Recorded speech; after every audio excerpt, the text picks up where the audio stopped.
নামনি অসমৰ এক বিশেষ পৰম্পৰা সেয়া হৈছে কাতিমহীয়া ভাগৱত পাঠ আৰু কাতি মাহ মন্দিৰে মন্দিৰে ভাগৱত পাঠ কৰি মকৰ সংক্ৰান্তিৰ দিনা বা দুমাহীৰ দিনা এই ধৰণে ঘৰে ঘৰে ভাগৱত শোভাযাত্ৰা কৰি ঘৰে ঘৰে যাতে ধন ঐশ্বৰ্যৰে ভৰি পৰে তাৰ এক আশীৰ্বাদ প্ৰদান কৰা পৰম্পৰা দৰং জিলাৰ গাঁওসমূহত বিদ্যমান আৰু তাৰেই এক প্ৰতিচ্ছবি দেখা পোৱা গৈছে মঙলদৈ ৮ নম্বৰ ৱাৰ্ড পিটিনগৰত। মই ইয়াৰে কিছু দৃশ্য দেখিবলৈ আহ্বান জনাইছোঁ।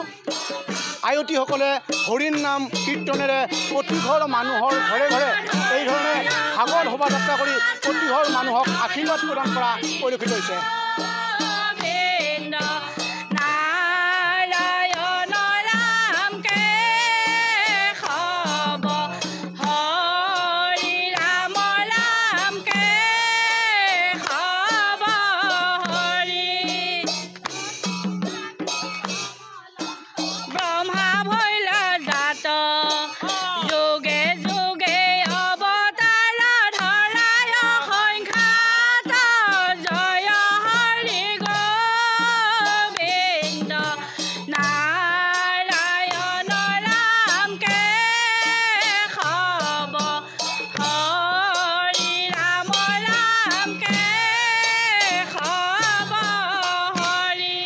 পৰম্পৰা অনুসৰি গৃহস্থৰ ঘৰত এই ধৰণে ভাগৱত আহি পোৱাৰ লগে লগে ভাগৱতৰ লৈ থকা ব্যক্তিজনৰ শ্ৰীচৰণত প্ৰণাম জনাই ভাগৱতক আদৰণি জনোৱা পৰিলক্ষিত হয় আৰু ভাগৱতক সুন্দৰকৈ আদৰণি জনাই ধূপ নৈবেদ্য আগবঢ়াই তেখেতসকলে সেৱা জনোৱা পৰিলক্ষিত হয়। মই এই দৃশ্য দেখুৱাবৰ কাৰণে আহ্বান জনাইছোঁ।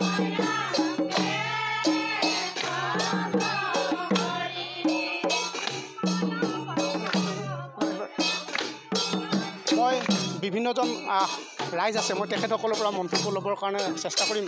দাদা, মই আপোনাৰ পৰা জানিব বিচাৰিছোঁ যে নামনি অসমৰ এক বিশেষ পৰম্পৰা সেয়া হৈছে কাতি মাহটো ওৰে মাহ ভাগৱত পাঠ কৰা আৰু দুমাহীৰ দিনা এইধৰণে ঘৰে ঘৰে ভাগৱত শোভাযাত্ৰা কৰে। আপোনালোকে কেতিয়াৰ পৰা কৰিছে আৰু এই পৰম্পৰা কিমান দিনৰ পৰা চলি আছে? আচলতে আমাৰ এই পিটিনগৰত আমি যেতিয়াৰ পৰা ইয়াতে বসবাস কৰিছোঁ তাৰ আগৰ পৰাই চলি আছে আৰু এইটো আমাৰ ধৰ্মীয় মাহ কাতি মাহটো। আৰু 2 নম্বৰতে আমি আমাৰ শিৱ মন্দিৰত এটা আধ্যাত্মিক পৰিৱেশ সৃষ্টি কৰিছোঁ। গোটেই মাহজোৰা আমাৰ বিভিন্ন পাঠকে ভাগৱত পাঠ কৰিছে।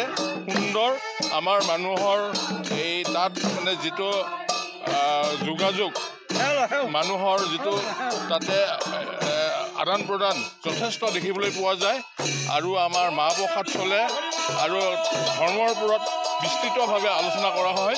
বিশেষকৈ বিষ্ণু, শিৱ আৰু আমাৰ ব্ৰহ্মা এই ইত্যাদিৰ ওপৰত আলোচনা কৰা হয়, সৃষ্টিকৰ্তাৰ ওপৰত আলোচনা কৰা হয়। মুঠৰ ওপৰত গোটেই মাহটো আমাৰ সুন্দৰভাৱে পাৰ হৈছে। আজি শেষৰ দিনা আমি ঘৰে ঘৰে ভাগৱত পৰিভ্ৰমণ কৰাইছোঁ আৰু আমাৰ অঞ্চলত যাতে কোনো মাৰি মৰক নাহে, কোনো বেমাৰ আজাৰ নাহে।